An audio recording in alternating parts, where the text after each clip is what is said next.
Why don't we go ahead and get started?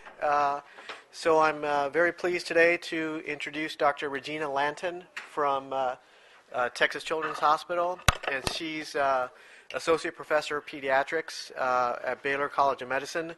And fortunately we've had her come now for the last few years, and today she's gonna talk a little bit about understanding development of congenital heart disease via embryology. So I think it's going to take us back to some of our med school days for some of us.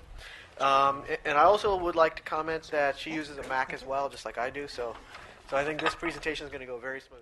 Thank you, Deepan. So I'm very pleased to be here again today. I was asking John if you guys aren't tired of hearing from me. It seems like this time, if it's May, then it's time for me to walk over and get free lunch, right? And this time I even brought my own audience because I wasn't sure if you'd be interested in this. So I have my medical student and my resident with me. So good afternoon. Our topic for today is cardiac embryology. Just as a little bit of a review, I have been speaking to this audience for the past few years, and we have talked about the echo evaluation of the adult with simple congenital heart defects, with kind of complex congenital heart defects, single ventricle physiology, what an adult cardiologist needs to know. And I was thinking that in order to understand congenital heart defects, what we really need to know is how things start. We really need to get an understanding of how all of these complex congenital heart defects develop in order to understand the anatomy and physiology of these defects. So just a little disclaimer. This is an imager's guide to the formation of the heart. This is certainly not bench basic science, so I hope not to bore you too much. I have attempted to narrow this very broad topic into things that I thought you might find useful in imaging congenital heart defects, because this is basically what this forum is for, right? Multi-modality imaging for heart defects. So why should we be interested in embryology at all? Well, for one thing, a working background of cardiac embryology is essential to mentally predict the myriad possible combinations of congenital malformations. Secondly, a knowledge of embryology will help the imager arrive at an accurate and developmentally plausible diagnosis. A little bit later on, I'm going to illustrate how you can predict what will happen next, depending on where the arrest in development we think occurred. So our objectives for today are threefold. I would like to review the development of the human heart. I have a medical student in the audience, Patrick here, so if he's the one closest to studying embryology as a basic science, so I may pick on you, so pay attention. I would like to illustrate how an arrest in development leads to congenital heart defects. And lastly, I'd like you to be able to identify the developmental anomaly that occurs in the more common heart defects. So key points to remember. Nutrition is initially supplied by diffusion when the blastocyst is only in the very few cell stage. But in order for the embryo to develop into a fetus, circulation must replace diffusion. And for this reason, if there is no circulation, then the rest of the organ systems are not going to develop. And therefore, the cardiovascular system is the very first organ system to reach maturity. Cardiac development begins very early, soon after gastrulation, at about 15 to 18 days post-conception. So sometimes women are not even aware that they are pregnant at this point in time, and that puts their fetuses at risk for exposure to certain teratogenic agents, for instance, or environmental defects, or sometimes other medical conditions like diabetes or phenylketonuria that can affect the developing heart. It's important to note that the critical period for embryogenesis is between 18 to 50 weeks gestation. And interestingly, the human heart is already fully formed by about 10 weeks. And that's just before the first trimester ends. So you're all familiar with this picture here. This was shamelessly lifted from Sanders, which is the medical student book for embryology. It was the same as when I was a medical student many years ago, and I believe we still use it, a more updated version perhaps. But you can see here that vasculogenesis occurs very early, day 19, and it ends with formation of the semilunar valves at day 60. Where does the heart come from? The majority of the heart is mesodermal in origin, and that gives rise to the endocardial and endothelial cells, the myocytes of both the atria and the myocardium. However, a very small portion of the heart is ectodermal in origin, and that is similar to where the neural crest cells originate from.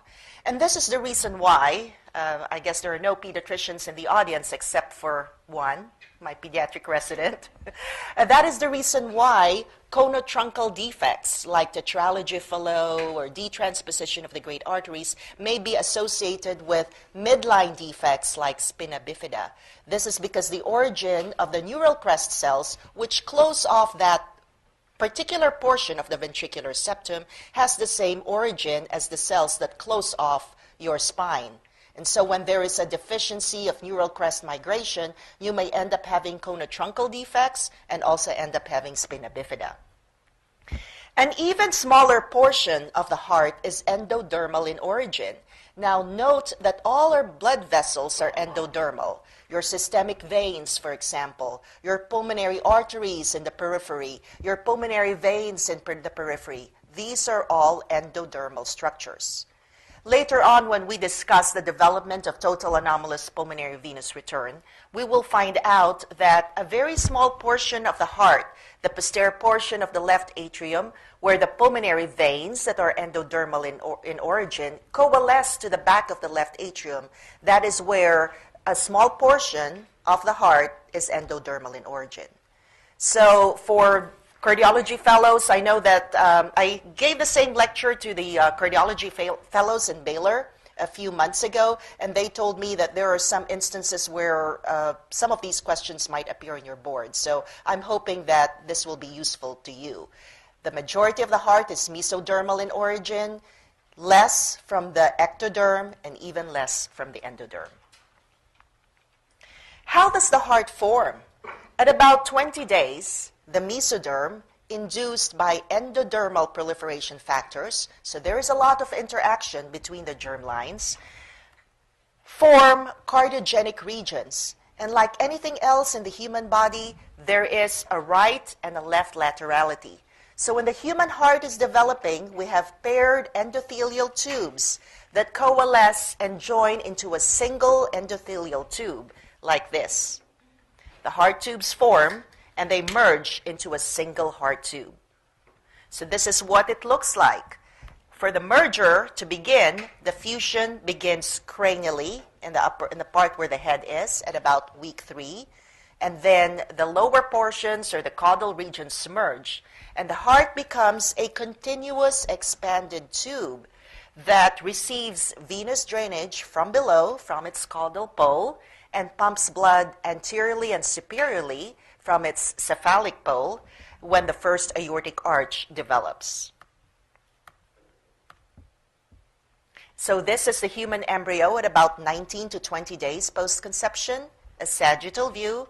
The heart begins as a cardiogenic plate of mesoderm at the cephalic end of the embryonic disc, and the paired endothelial tubes coalesce to form a single heart tube, receiving paired veins. So that's the origin of your systemic venous return, your vena cava, from the cardinal system and the placental vessels from below, and then the aortic arches arise from above. So this is very early, at about 20 days post-conception.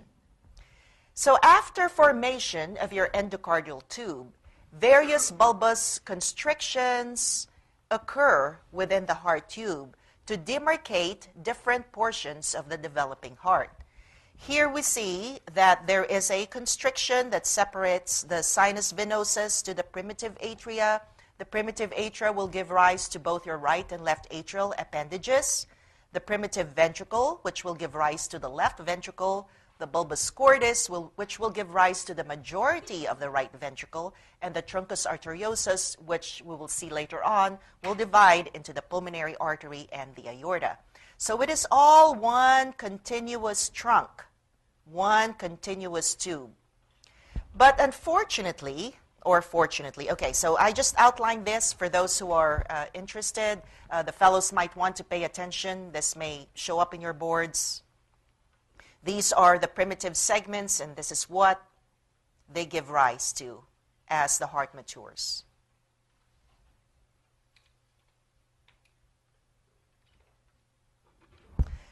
So the primitive heart tube elongates, but it elongates at a faster rate than the size of the pericardial sac in which it sits. And so therefore, when your heart tube grows, it has to naturally fold upon itself because the pericardial space is a constricting sac that prevents it from just growing. And so this is really mediated by several factors. And in most people, the folding of the heart tube occurs anteriorly and to the right. Cephalocaudally, anteriorly, and to the right. So what happens when it folds that way, the bulbus cordis, which will become your right ventricle, comes to lie anteriorly and to the right, and the primitive ventricle, which will become your left ventricle, will lie posteriorly and leftward. And this is the reason why, now I saw Athena here, she used to scan for us before she found a better job here. So that is the reason why most ventricles are of right ventricle. Most anterior ventricles are of right ventricle in identity. Whether it's on the right or in the left, if you are an anterior ventricle, more commonly than not, you are a right ventricle. This is because of this looping. Now, if for some reason the looping occurs in a misshapen fashion, the heart tube could bend anteriorly and to the left, in which case your bulbus cordis may now come to lie on the left, and your primitive ventricle may come to lie on the right, although it is still posterior. So this is the mechanism on how you end up with ventricular inversion. Another term we call for that would be L transposition of the great arteries, or physiologically corrected transposition. So this is just a pictomicrograph that shows how normal D looping occurs and L looping, which is quite rare. So when the looping is done, you can see how the ventricle, the primitive ventricle, which will become the LV, is posteriorly and leftward. The bulbus cordis, which will become the RV, is anterior and rightward. But here, you can see that the inlet portion, or the primitive atria, is still lying on top of the ventricle, and your bulbus cordis still gives rise to your truncus arteriosus. So if an arrest in development were to occur at this age, you could have a double inlet left ventricle, which is the most common form of a single ventricle. And this illustrates to you how it is also easy to develop double outlet right ventricle. And that the most common relationship of the great vessels in double outlet right ventricle would be side-by-side great arteries. Because all forms of congenital heart defects are an arrest in development. Cardiac looping is completed by the first week post-gestational age. So clinical correlates.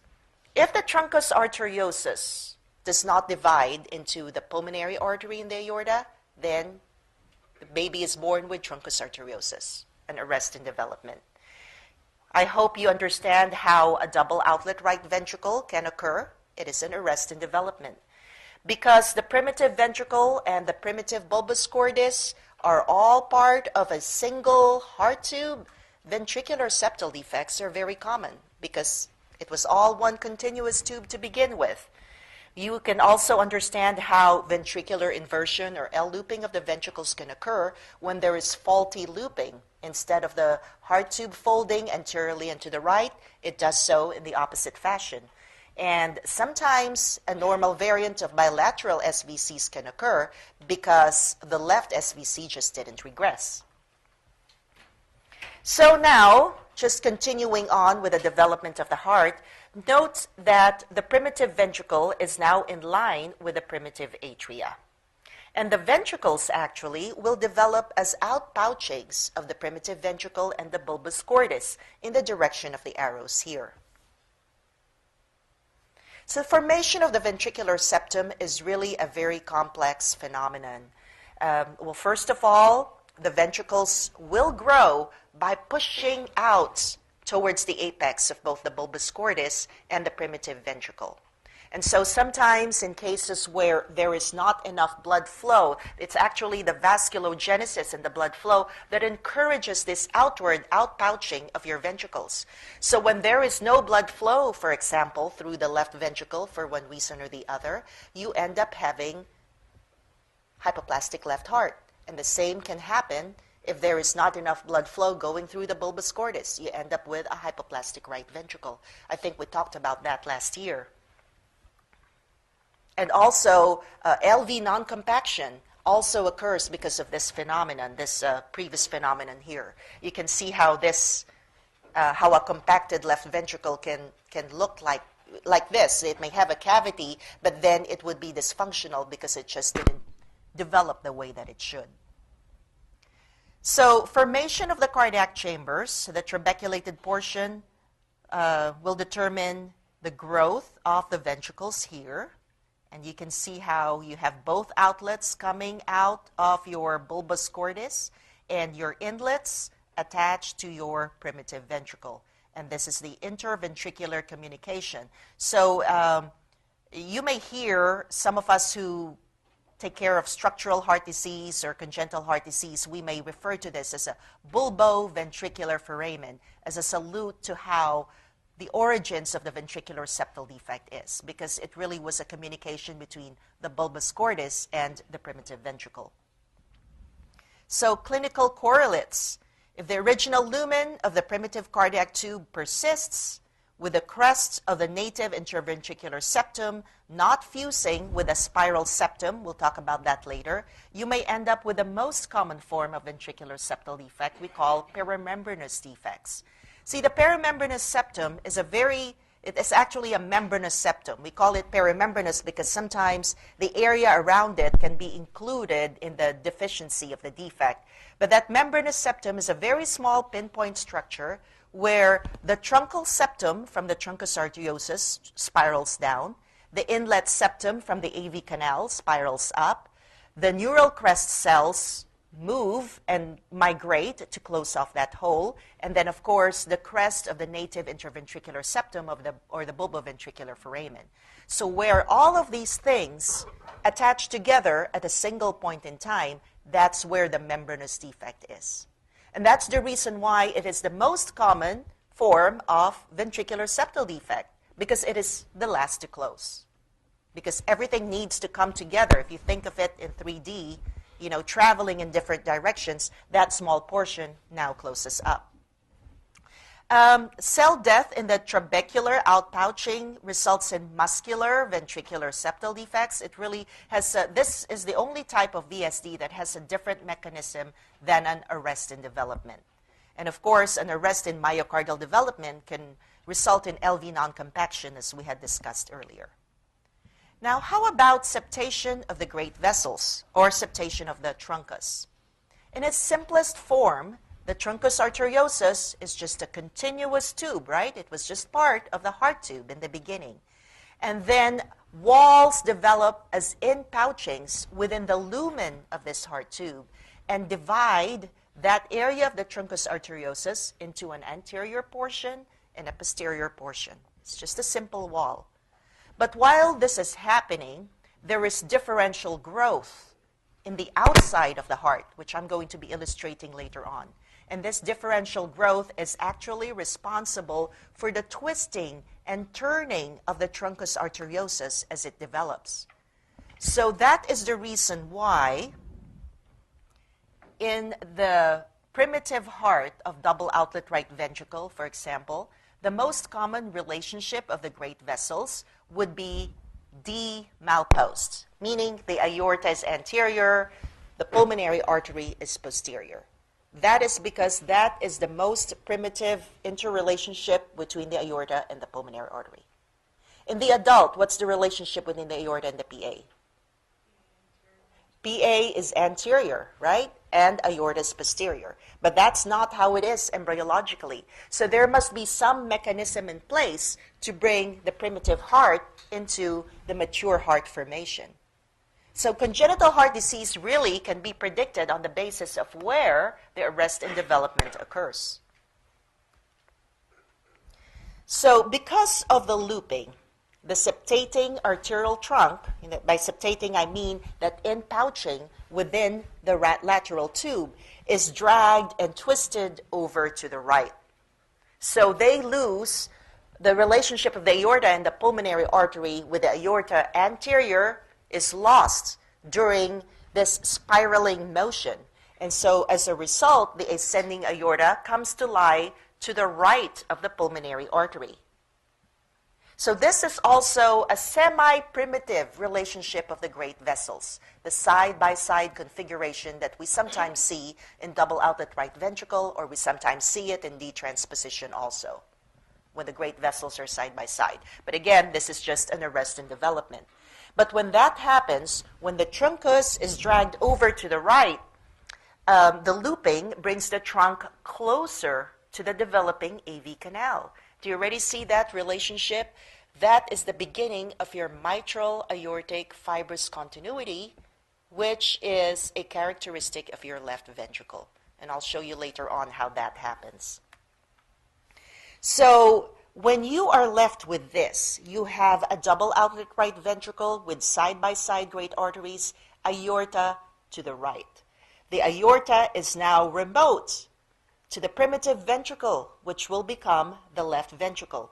And some mechanism is necessary to drag this aorta over to the left. Otherwise, everybody would have double outlet or everybody would have detransposition, right?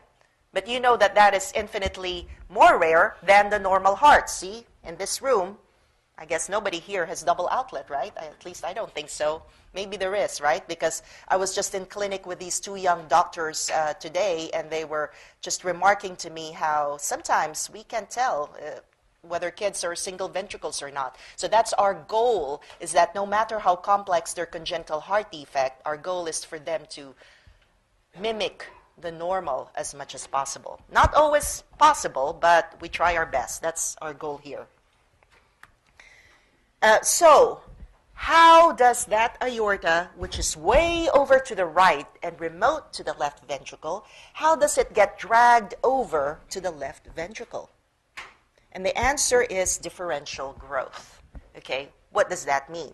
If you look at the fetus outwardly, you will note that between day 9 to day 13, that is the period of most rapid growth of the fetus. So a fetus who's day 13 actually already looks like this. Some of us may not be aware of it, but I just wanted to point it out, that there is life there. The heart is beating. It's a person. Miniature person, but it is a person. So with the growth of the ventricular outpouchings that I alluded to, this growth actually causes the development of your ventricles. The ventricular mass now, as it grows downward, this ventricular mass will now centralize itself towards the AV canal, so that the AV canal would be that inlet, that communication between the primitive atria and the left ventricle. It will centralize itself so that instead of the inlet being just towards the LV, as it was, remember the double inlet, left ventricle, arrest and development, it moves and shifts over a little bit to the right so that the right ventricle gets its share of the AV canal, because the right ventricle also needs a tricuspid valve for later on. But at the same time it's doing that, this outlet here, there is a surge of growth beneath the pulmonary artery. So the aorta, it used to be aorta on top and pulmonary artery in the bottom. So the top one is anterior, the bottom one is posterior. There's a surge of growth underneath the pulmonary artery. So this pushes the pulmonary artery upwards and anteriorly so that it rotates in a clockwise fashion. And when it rotates, what happens is eventually the aorta now becomes posterior and very close to the inlet. And now we have aortic, mitral, or AV valve continuity, and the pulmonary artery becomes anterior. So it's this surge of growth beneath the truncus arteriosus that causes this clockwise anterior rotation, so that when all is said and done, the LV gives rise to the aorta, and the pulmonary artery comes off of the primitive ventricle. So all of these things are happening in tandem. So while that is happening, the truncal septum then fuses with the crest of that native interventricular foramen. And so that also is essential. And then the neural crest cells will migrate and close off that conoventricular septum. And then the outlet portion of your ventricular septum would have closed already. So while undergoing the simple coronal division, right, inside the truncus arteriosus, the two arterial channels are in two separate planes. But because of this differential growth and the surge of growth of tissue underneath the truncus arteriosus, they spiral, spiral, spiral, and eventually the PA comes to lie anterior. So the great vessels spiral down and crisscross before the truncal septum fuses with the anterior part of the septal crest. And below, the posterior portion of the septal crest now fuses with the developing AV canal. So now let's talk about the AV canal. So you're all familiar with the leaflets, the four endocardial cushions from which the leaflets of the AV valves originate. There's a superior and inferior cushion which will divide the AV orifice. So this is the common canal first, and then there is growth of endocardial tissue with symmetrical proliferation. You have a superior endocardial cushion, an inferior endocardial cushion, and the growth of this will actually divide your AV canal. So it'll be like this if you're looking at it from above, and then because of growth of the superior cushion and the inferior cushion, it becomes two orifices, the right and left AV valve annuli, like so, like this in the end.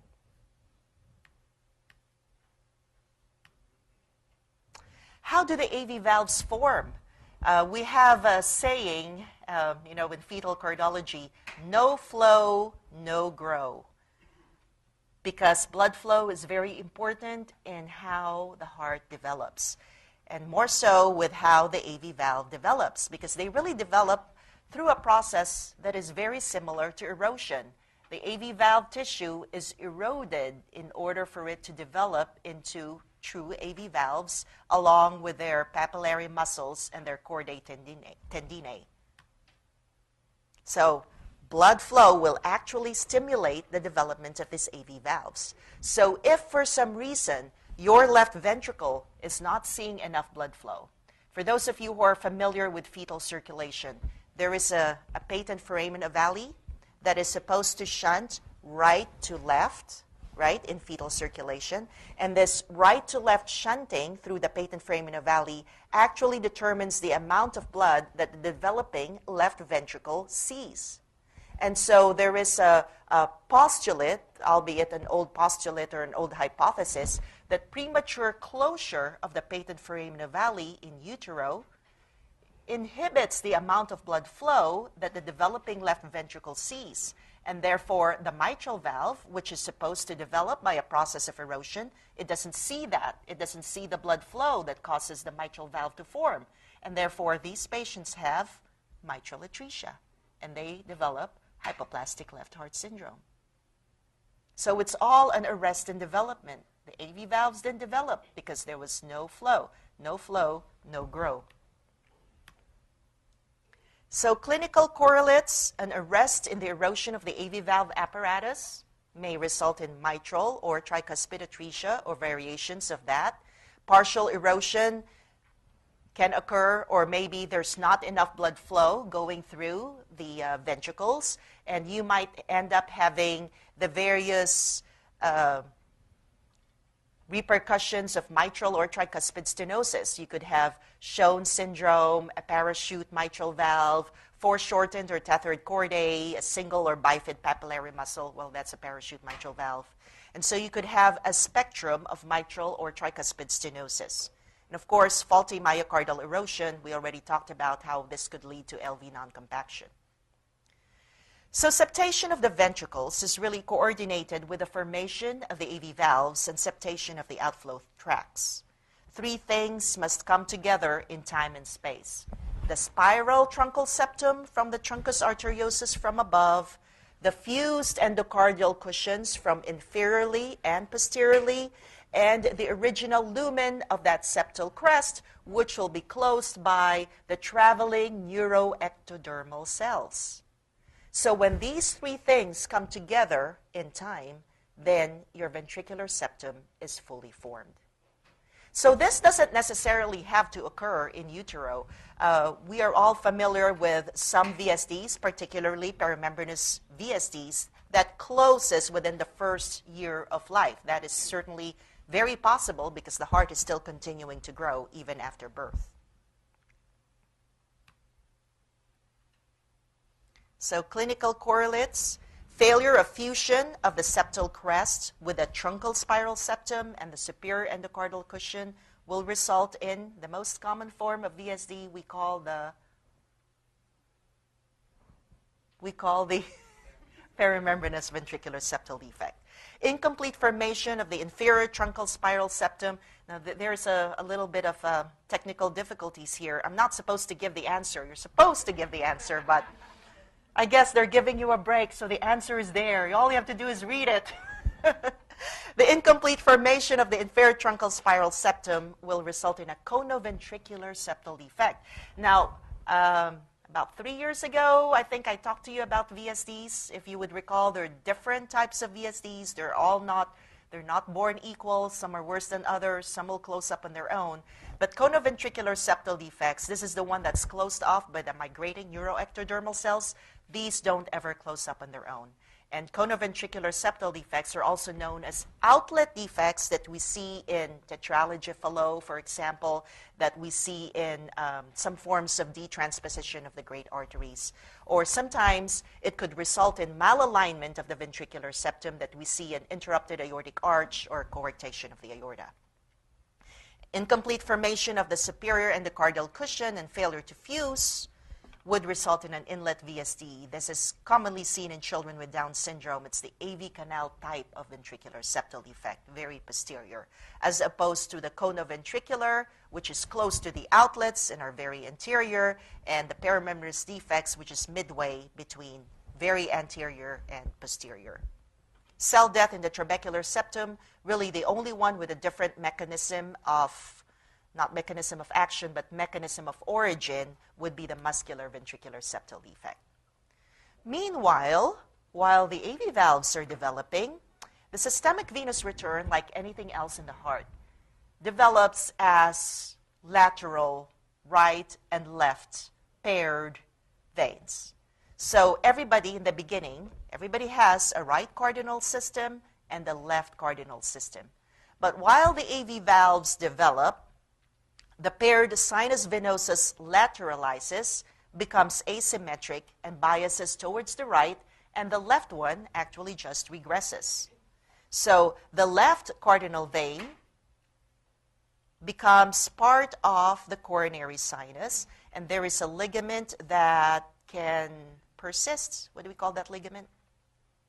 Ligament of Marshall. Yeah, the ligament of Marshall. It can persist as a normal finding, an intraoperative finding or an autopsy finding. That's where the left superior vena cava will be if it were patent.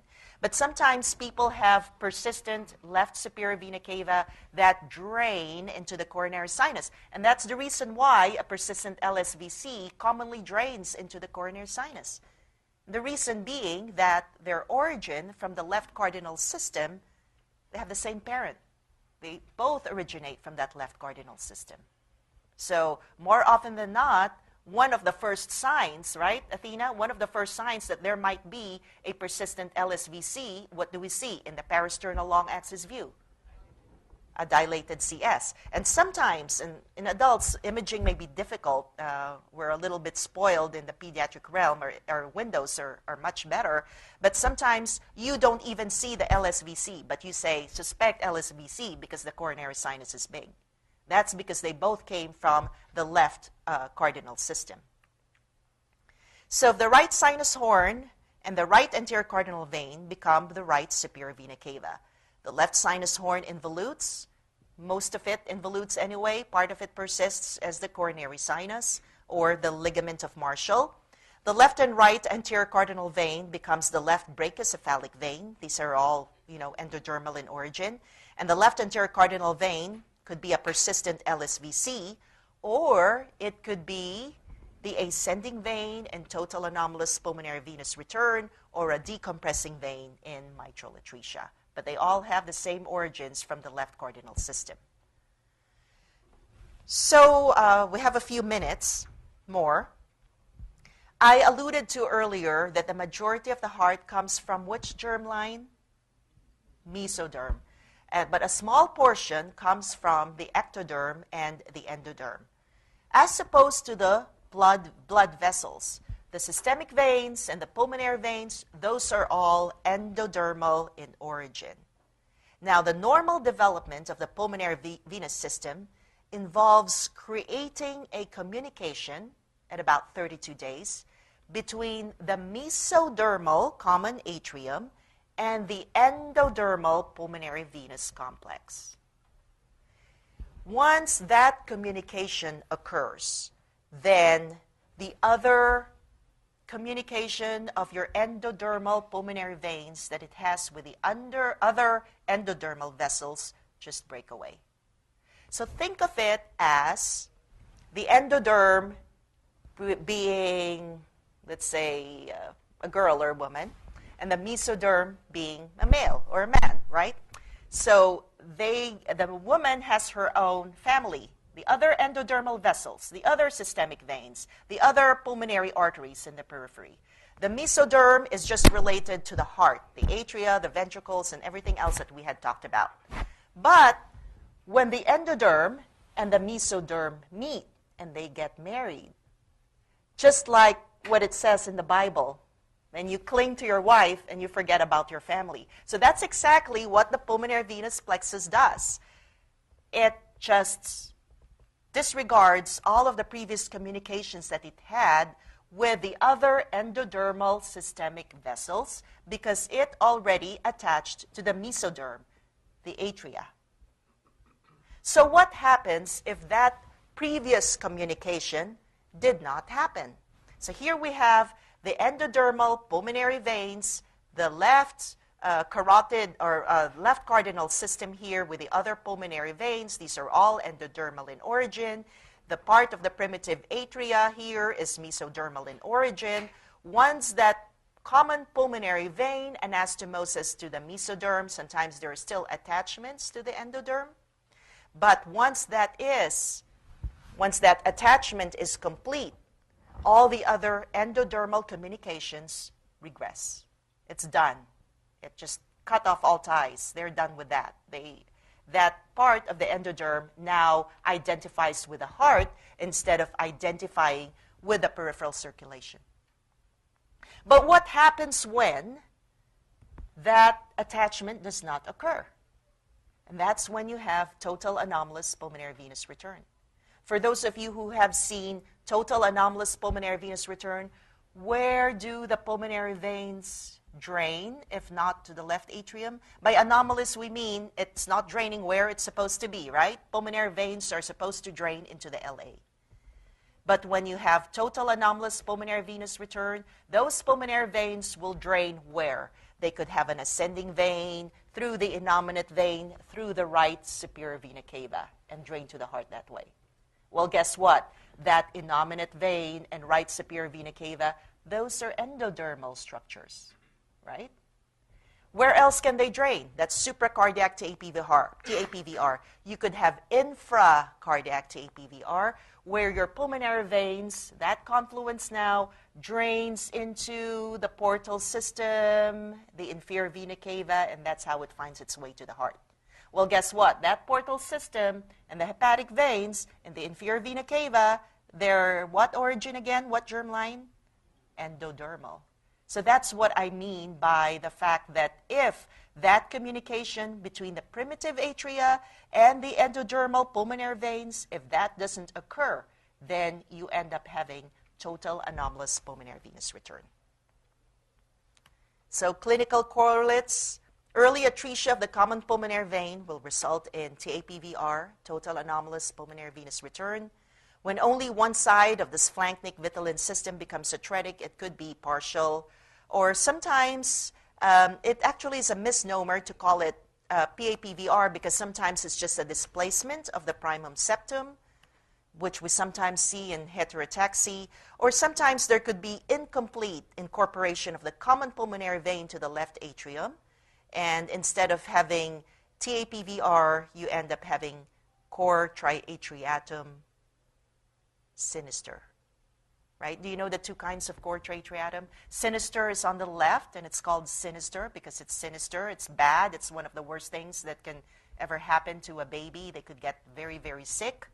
And then there's cor triatriatum dexter, which is a misnomer because really it's just a persistence of the eustachian valve remnants, and sometimes we call that a Chiari web. I'm sure you've seen that in some adults, where it seems to divide the right atrium into two chambers. But we can see that on the left, cor triatriatum sinister, and it's one of the etiologies of pulmonary venous obstruction too, if the obstruction were significant. So this is a schematic of cardiac morphogenesis. The primitive heart tube, you can see the different derivatives, and we discussed the formation of the primitive heart tube. We have the truncus, the bulbus cordis, which will become the right ventricle, the primitive ventricle, which will become the left ventricle, and the inlets and the RA. Because of folding and looping, you end up with this, a double outlet right ventricle, and then when the heart is fully formed, this is what you have. So it really is a very complex phenomenon. And I hope that in the past hour, I had made you understand that congenital heart disease really is an arrest in development. So what if the truncal septum fails to fuse with the septal crest and the superior endocardial cushion? What do you end up with? The most common heart defect, the VSD. What if the truncal septum is deviated anteriorly and to the right? So which great vessel is anterior and to the right? Oh. The PA, right? So if your septum is deviated anteriorly and to the right, it results in subpulmonary stenosis. And that is the mechanism of formation of Tetralogy of Fallot. What if the truncal septum is deviated and fails to develop? What do you have? Truncus arteriosus. What if the septum primum fails to fuse with the endocardial cushions? AV septal defect. What if the arterial trunk stays over the right ventricle, although it septates? A double outlet right ventricle. What if the growth of the conus pushes the aortic valve headward, cephalad, and rightward instead of the pulmonary artery, and that twisting, spiraling action doesn't occur? Detransposition of the great vessel. See, now you're experts in embryology. What if differential growth is faulty and the ventricles fail to centralize over the AV valves? Double inlet left ventricle, which is the most common form of single ventricle. What if the looping, instead of going anteriorly and to the right, it goes anteriorly and to the left? This is easy. Ventricular inversion, L transposition, or congenitally corrected transposition. And myriad combinations are possible. So I'd like to end this with, one of the most common cyanotic heart defect. How does Tetralogy of Fallot form? So you have two well-formed ventricles already. The spiral septum normally completes the interventricular septum like that, well aligned with the septal crest, which is the primitive bulboventricular foramen crest. Should be nice and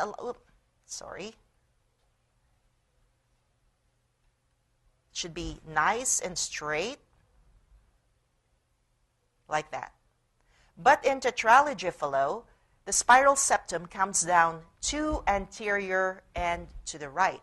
Now, like anything else, the heart is limited in its space. There's still priorities like real estate. There's a real estate battle, so to speak, within the heart too.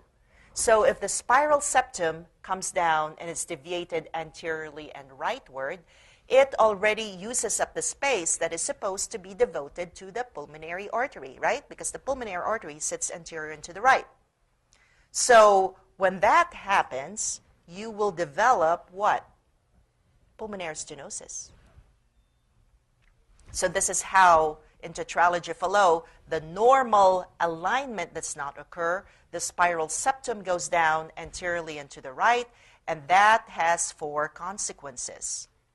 You will develop pulmonary stenosis, various forms of pulmonary stenosis in tetralogy. In this case, it would be subpulmonary stenosis. But if there is very little blood flow in utero because of malalignment of the ventricular septum and subpulmonary stenosis, sometimes your pulmonary annulus won't develop too. And then the extreme form, you could develop pulmonary atresia. And if you develop pulmonary atresia, your main pulmonary artery won't develop too. Your branch PAs will also become stenotic, sometimes discontinuous. So it's sort of a domino effect. So the consequences of the spiral septum not being aligned with the native interventricular crest are 4 consequences. The first one is varying degrees of pulmonary stenosis. Of course, you would have a ventricular septal defect because they're malaligned. And then, yes, you will also have overriding of the aorta because of that malalignment of the ventricular septum. And what's the last component of tetralogy? Yeah, but that RVH really is just a secondary thing because of the pulmonary stenosis. But that is the 4th component. So that's how Tetralogy of Fallot develops. And I think that we're done because it's been an hour. Do you have any questions? I hope that was useful.